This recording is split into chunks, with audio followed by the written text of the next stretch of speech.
Hello friends, I welcome to all of you on my channel The Opinion Platform. Today once again we have the guest of international politics who teaches in the political science department of Galgotia University, and today we will talk about on the politics which has influenced the global politics, which has sent across shockwaves after when the news of Donald Trump getting elected as the 47th President of America went public. Dr. Chandrasen, I welcome you on my channel, The Opinion Platform. Thank you. Keeping your introduction very short for the public, I will directly jump to the question. What hit your mind when you came to know that Donald Trump has once again become successful to grab the power position, the most powerful position of not just America, of the world, the President of the White House? Thank you once again for inviting me at your channel. So the global politics, which is very crucial at this time, because we have been witnessing two wars at two sides. One is in Eurasia, where Russian has waged war against Ukrainian. Then we have Israelis, where Israelis they have waged war to the Palestinian and other host of the countries. So this at this juncture, so new president, which is once again got elected, defeated Democratic Party leaders and the candidate Kamala Harris. So once again he came into power, and we have seen, personally I have some experience of American society when Donald Trump got elected in 2016. So I was there in 2018. So some of the experience which we will be sharing in today's interviews of the first hand experience, how American have been looking at him. But at global level, since I am the student of international relations, many things are going to be, I would say Trump is going to take certain policies which would be in continuity starting from his first presidency. Let's talk about at global front, where American disengagement will be carried out from various global organizations, whether economic organization or military organization. So that one policy is going to be carried out by Trump presidency, of course. America is no exception when it comes to the question of addressing the concerns of unemployment and price rise. In fact, Donald Trump has labeled serious charges against the opposition leader, in fact, Kamala Harris, the contender, that it is because of the bad policies of the Joe Biden that America was forced to participate into the wars that you just cited, war between Putin and Vladimir Zelensky, which is Russia and Ukraine, and Israel and Philistine. Well, Israel-Philistine is an old war now, and most of the people who for a very long time were confused that they considered this as a religious war. Now Donald Trump has openly said during his campaigns that after he gets elected as the president, 47th president of America, defeating Kamala Harris, the first decision he will take is to stop war. It means stop the participation of America into these wars. Do you think this really influenced the American people? The American people have different tendency when the context of nationalism comes into their mind, where they think that they cannot send their soldiers, their sons and brothers to the outside countries who are being butchered and killed. So they need to come back, stop the war. So that's one emotional and very practical questions which in American minds. So they have stopped the war in Afghanistan. They don't want to lose their dear ones. So that's one kind of sense is there in American parents as well. So that has been well taken by Obama administration when they called off their soldiers from the Afghanistan. So that's one point. But second point is very important, that we need to see the wars which America has been directly or indirectly engaged across the world. So that is in a sense we need to see it's in political economy, because America has been investing huge money while sending their troops directly or indirectly through NATO. So that's one concern of American common masses, that at one side we are sending our kids there in the foreign land and they are being killed there, so we have to save them. But at the other point, when we stop war, we stop sending money there, then we can invest that money in our social welfare policies. So of course that sentiment is there, and that has benefited Trump's victory in the recent election. What do you think about Kamala Harris?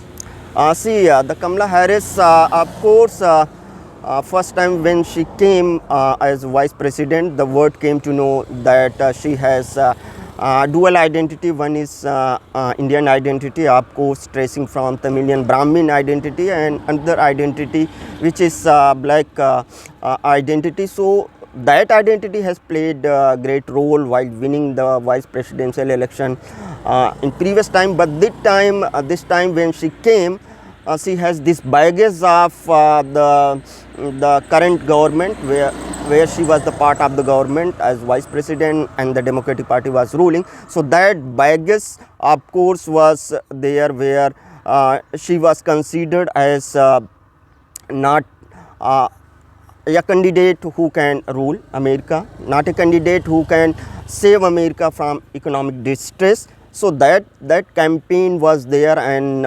that went into the deep the mind of the American, and the Trump got leverage that only Trump can save America from the economic distress, and whatever the mess has been spread by the Democrats and Kamala Harris, so they have chosen Trump over the Kamala Harris. The news of the victory of Donald Trump is met with shockwaves across global media, including Indian media. Do you think it deserves the news of the victory of Donald Trump really deserves a kind of a sense of shock for any person who has knowledge of either the global politics or American politics? The kind of campaign was there, the kind of allegations and accusations against Trump was there in American Supreme Court was there. So when Biden got elected, then there was a siege of American democracy by the Trump supporters. Then in 2020 it was seen that it was a gone case for Trump. Trump is not going to come back, because there was huge allegation and there was a sentiment against Trump that he is dictator, he is going to overthrow the political system of America. But after 4 years Trump came back. So of course that shock liberal democratic like-minded people who thought that Trump is authoritarian, not respecting democracy, so that needs to be ousted from presidency. But he managed to win the election. So the liberal democratic setup and left liberal mindset people, they got shocked, and that's across the world, and that's true with the Indian liberal and left liberal folks. Donald Trump is known to be very direct, uncouth, not very safe when it comes to speaking and communicating with the public, especially the voters. Do you think that being rough, rude would have played any role into bringing Donald Trump back to White House?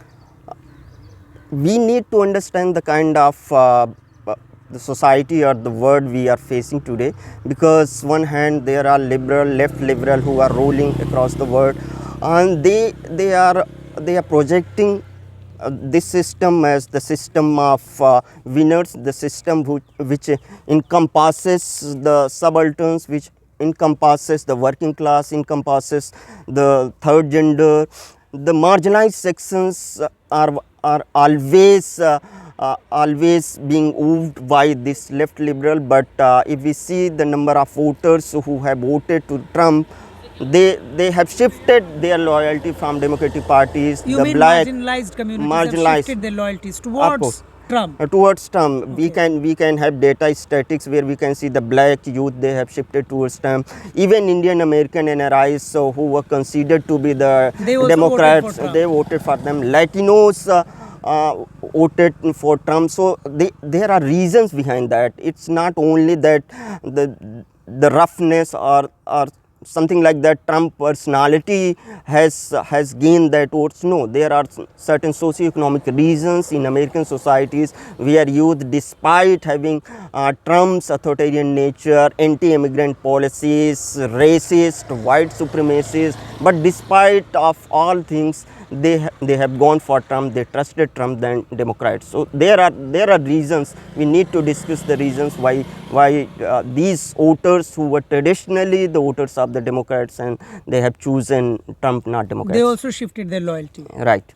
After the Donald Trump's victory against Kamala Harris, especially, now in Indian media, especially the scholars and media persons, one of the remarkable journalists as well, they are calling America as anti-woman. They call that America has been anti-women in the history and more anti-women when it comes to political history.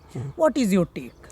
See, this our media, which has also lose its credibility in terms of respecting democratic and constitutional right. The same media has been criticizing Americans as anti-women. There are reasons behind that, because they have seen Kamala Harris as their own lady coming from Indian origin, especially upper caste, Brahmin dominated. So we know the kind of character of Indian media being dominated by that particular social elite section. So they have this anxiety and anger against American population. But of course there has been a strong campaign by Kamala Harris and Democrat that they are going to abolish the abortion right. They are going to have abortion right, and that has been denied by Trump outrightly, rejected by Trump outrightly. And Trump has given this right to states, not central government. So in that way Trump minus women's voters as well, because if we go by the statistics, the women who voted more to Biden, they have shifted towards Trump than the Kamala Harris. You mean to say that the women of America did not, instead of voting for Kamala Harris, choose to vote for yeah, that's what the statistics the same tells, who voted for Biden. Yeah, They did not vote again for their own candidate. So that's another issue. So that concern or that anger would have been there in Indian media, but that is baseless, because once you have invoked the Indian origin national politics, where you find someone like Rishi Sunak, like someone like Kamala Harris, you see themselves that they belong to you. No, they are very much American and British. They preserve American interests more than any Indian interests. So we need to understand the emotional politics or some belongingness. Okay, we can have some feeling that Indians are going there and ruling there, but ultimately when they have to choose the sides, they will choose the national interest of America, not India. Left liberal journalist. Next question is going to be quite funny to many and humiliating to some. After the Donald Trump secured victory 47th time as the president of America, most of the people they did not write it, but the satirical pieces which got published meant the same, which I am making it open here. I am giving it the language that they said that the way we have a clown fool prime minister in India, in Narendra Modi, now America has got the same taste. Now Americans will have a clown once again. After 2021, when the clown was rejected, the clown is back into the White House. Do you think Donald Trump is a clown, and a clown is chosen by the most intellectual voters of the world, which are Americans? Traditionally, Trump was not very seasoned politician. He was businessman. Then he earned huge money. Then he came into the politics, and first time he fought and got elected the elections. Then second time he got defeated by Biden, and then third time he once again he came with the historic victory. The personality of Trump is basically unpredictable. The personality, You would say clownish, buffoon. sometimes he basically whatever he does that exists in the societies. If Trump is clown, he is dancing, he is doing mimicry of someone that exists in the society, and that exists everywhere, and that directly appeal to the voters. The problem with the left liberals who are here in India or across the world, the basic problem with the left liberal, they are hyper politically correct. So they choose the language of the elitist, very elitist language, meritocratic language, which does not people does not resonate with that, does not align with that language. And these people, if you go and try to read the New York Times, what these left liberal, they are being self-critical nowadays, and they are saying that these liberal Democrats, they don't know the language, the common language where they can go in the street and talk to the common people. So they are so hyper politically correct, where they cannot utter a single word against war or in the favor of war. Whether they are going to have certain kind of policies in favoring the working class, or they are going to have Elon Musk or criticizing Elon Musk. But Trump style is quite different. He has certain agenda where he said very crudely says that he is going to end the war, that's it. So that language basically appeals. But the left liberal language is very much sophisticated, where the common workers, common citizens, they don't understand that language. That's the problem with left liberal language across the world, because they are so elitist in their daily life. They have got the education in the best institution where common masses are denied. Their locality, their housing is quite different from different places, segregated from the common masses. So they don't understand the issues and the concerns of common masses, which Trump has gone there and he tried to bring those issues of the common masses. Many times, while responding to questions, you have spoken one word. It's called liberalism. In American context or in the context of global politics, how do you understand this word today, liberalism? So when Trump got elected, then there was a huge anxiety and the debate across the left liberal, and they are claiming that now this is the failure of classical liberalism. Some are saying that there are discontent in liberalism or democracy. There are scholars who have been writing. There is a scholar like Michael Sandel, who has been teaching in Harvard University, has written this book, Democracy and Discontent. There is a professor of political science teaching in American universities. He has written a book like Why Liberalism Failed, Patrick J. Dean.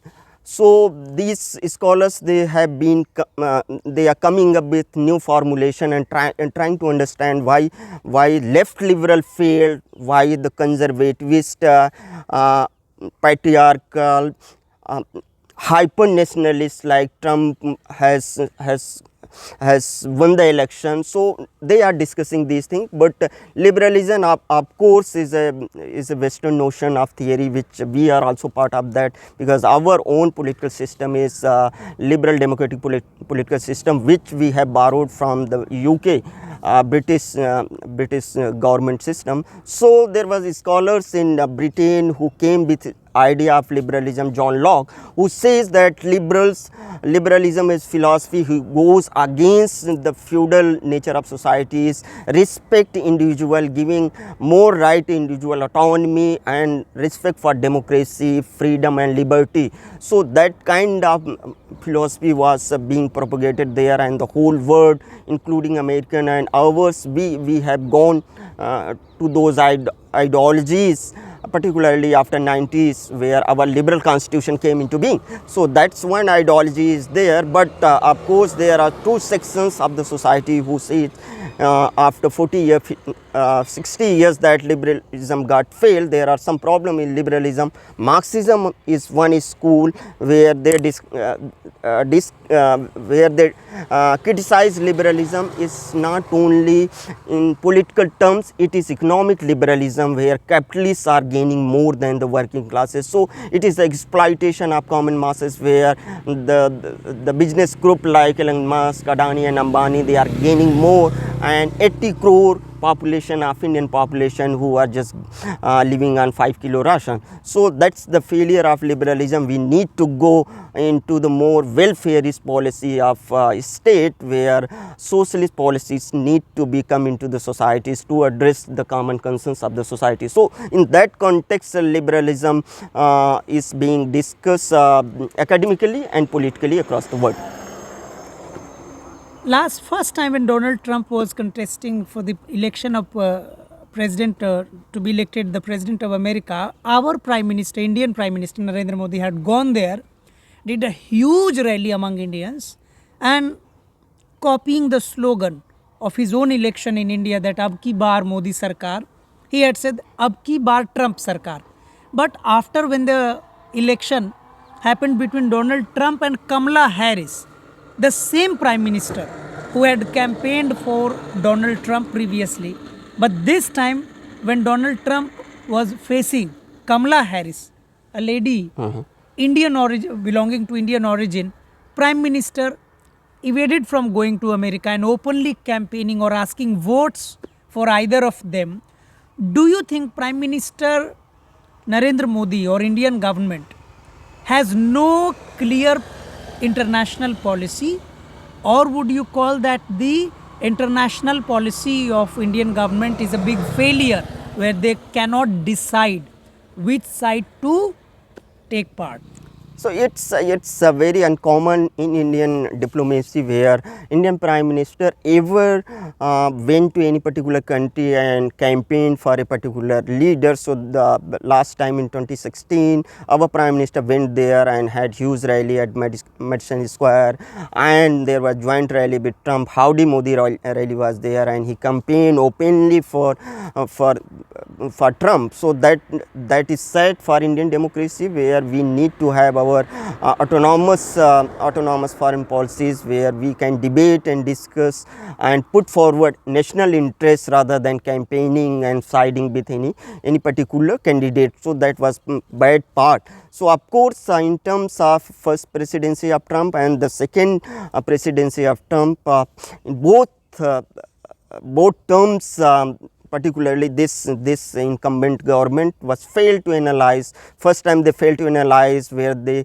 thought that the Trump is going to winning, so they campaign. This time they failed to analyze. They were thinking that no, we cannot go for Trump because Trump is going to lose. So they they were just sitting and watching, and Trump got elected. So that's one part which started with Indian Prime Minister. But which is more surprising for me is that new thing has happened in American election, which is first time the billionaire Elon Musk, the richest man on the earth, who openly came into support of Trump, not only in their writing and on Twitter or just having press conference, but he participated in rallies. That is surprising. That is uncommon in world history, where business groups, they were basically indirectly funding these parties, but first time these business groups they participated in elections and educated and demanded the common citizen to vote in particular candidate. So that is surprising, and that I would say that is a threat to state, that is a threat to democracy, where the capitalist forces are going to capture the state, and that's what going to happen in this presidency, where Trump has appointed Elon Musk a cabinet seat along with the Indian NRI, where he is going to decide the future of Americans in American land. So directly now these business groups are in participating in election.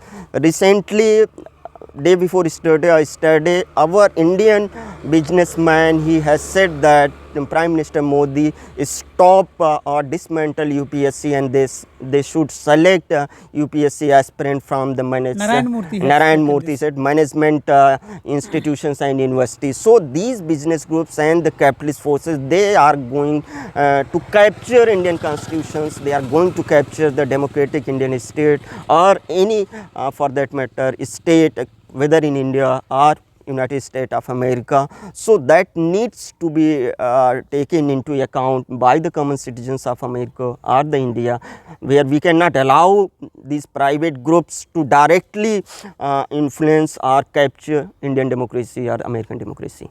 The last question I will ask you: what do you think is going to be the impact of American election or the election of Donald Trump as the president in Indian politics or Indian society?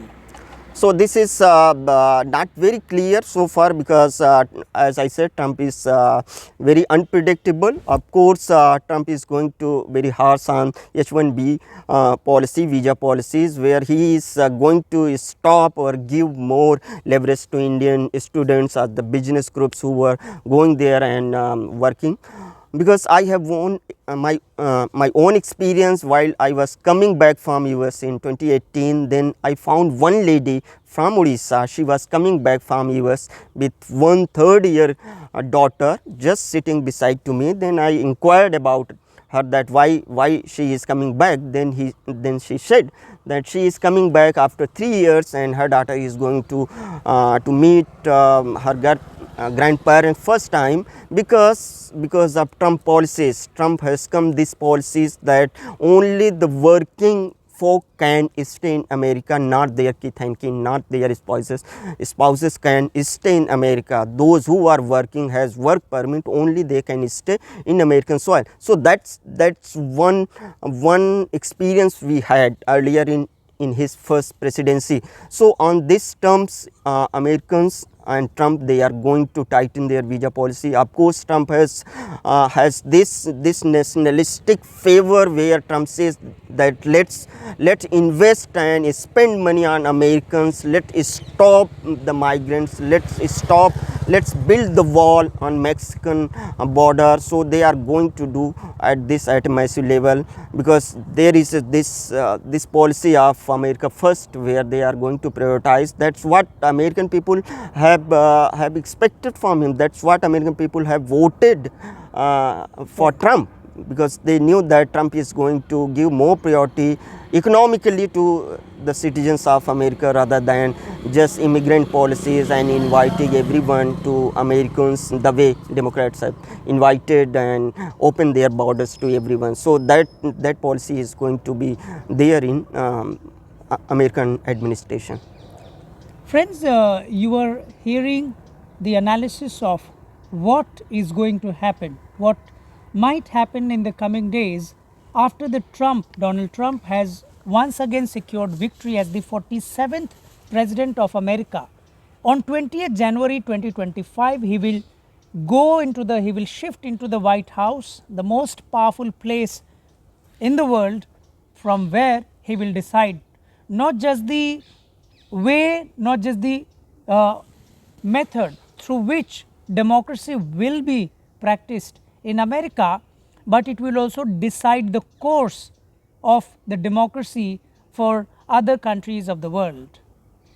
Chandrasen, thank you very much. You have spared very important of your time and spoken to our viewers and listeners. Thank you very much.